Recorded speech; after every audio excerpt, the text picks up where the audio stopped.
I'm Helga and today I'm going to be talking you through my recovery box. So if you're thinking, what's a recovery box?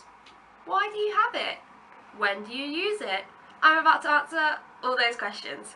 So a recovery box is basically a big collection of all the things you need when you're either having a bit of a mental health crisis or you just had a bad day or you're feeling stressed, and you can just open your box and it's got all sorts of lovely things in it. They're brilliant for everyone, whether you've got a mental illness or not, because they're just really nice to de-stress with, and it's just lots of goodies for when you're having a moment.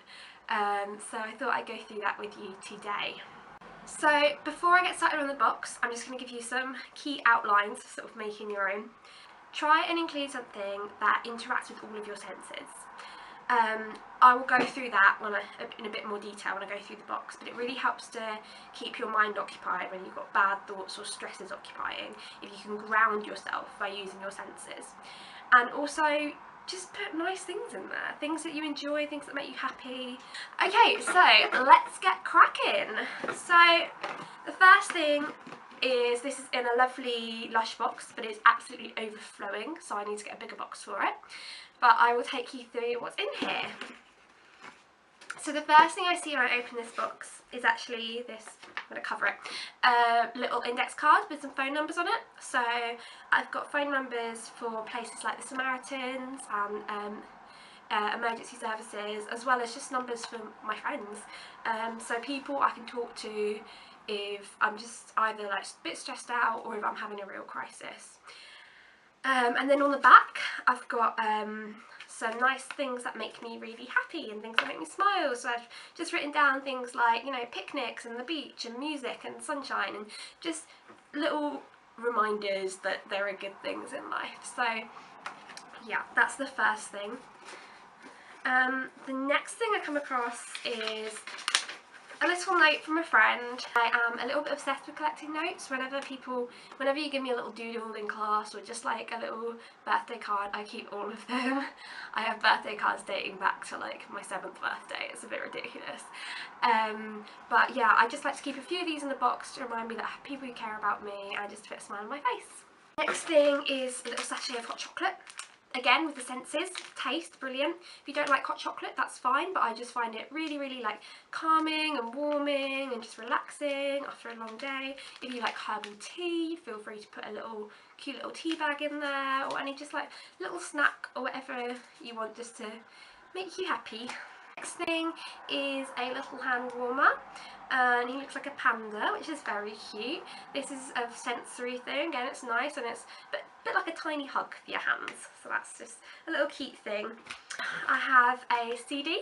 This is You Make Me Brave by Bethel Music. Obviously you don't have to have this exact CD, but it's just nice calm music that helps me relax and helps me sort of centre myself. So you can have any CD or, you know, playlist or whatever you want, as long as it's calming and puts a smile on your face. Okay, the next thing is this little book called Reasons to Stay Alive by Matt Haig. You can obviously have any book you like in here, but just, you know, I think it's a nice touch to have a book that you find either inspiring or encouraging or just helpful.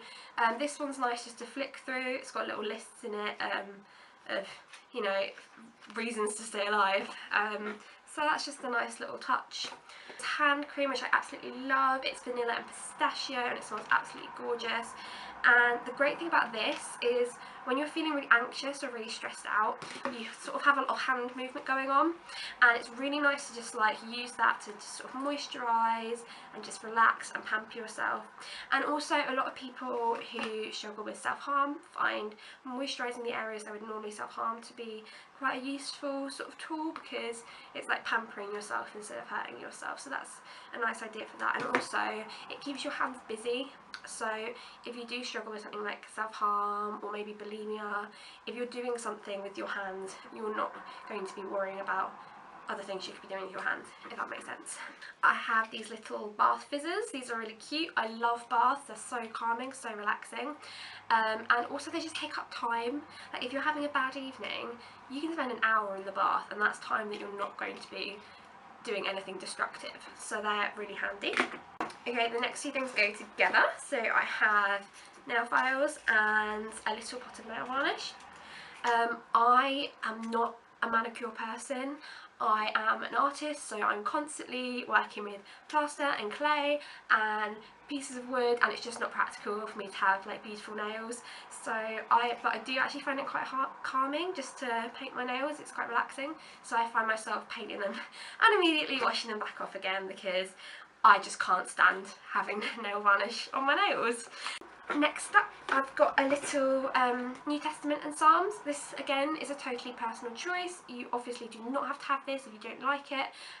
If you follow a different religion and would like to keep scriptures for your religion, that's something I definitely recommend. Or if you don't follow any religion and you would just like encouraging quotes or like something you find inspiring, or just a little book that encourages you, I would totally recommend this. I have it because I find it just really encouraging for me when I'm going through something rough, just to read some of this. So that's that. Next thing I have is a little scented candle. Smells of flowers, lovely. Again, sensory. It's keeping you focused on something. Sometimes just focusing on a little light can help center you a little bit if you're having a bit of a crisis. So I really like that. Obviously I've got loads of other candles. I'm like obsessed with candles, but this is just a little tea light that I can keep in the box. Okay, final thing here, I have a tiny little colouring book. And this is a cute colouring book because it has like nice little quotes on each side, so it's just like inspiring and encouraging and soothing, and also it just, again, it gives you something to do with your hands, so you don't have to be worrying about, you know, other things. So that is everything in my box, and I really hope you enjoyed this video. If you make a box of your own, or if you've already got one, please let me know in the comments. Tell me about that, and I'd love to hear your ideas for what can go in a box, and I will see you again soon, hopefully. Bye!